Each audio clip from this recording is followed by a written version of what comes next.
शौहर की गैरत। एक औरत मुकम्मल पर्दे के आलम में काजी के सामने खड़ी थी।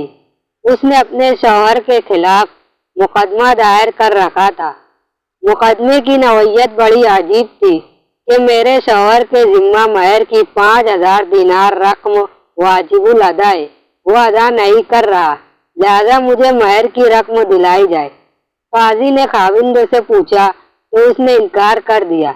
अदालत ने औरत से गवाह तलब किए। औरत ने चंद गवाह अदालत में पेश कर दिए। गवाहों ने कहा, हम इस औरत का चेहरा देख कर ही बता सकते हैं कि ये वाकई वो औरत है जिसकी गवाही देने हम आए हैं, लिहाजा औरत को हुक्म दिया जाए कि वो अपने चेहरे से नकाब हटाए। अदालत ने हुक्म दिया कि औरत अपने चेहरे से नकाब उतारे ताकि गवाह शनाख्त कर सके। उधर औरत तजब्जुब का शिकार थी कि वो नकाब उतारे या नहीं। गवाह अपने मौक़िफ़ पर मसर थे।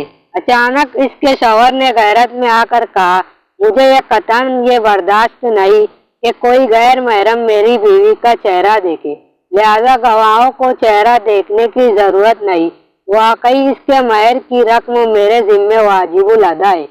अदालत अभी फैसला देने वाली ही थी कि वो औरत बोल उठी, अगर मेरा शौहर किसी को मेरा चेहरा दिखलाना बर्दाश्त नहीं करता तो मैं भी इसकी तौहीन बर्दाश्त नहीं कर सकती।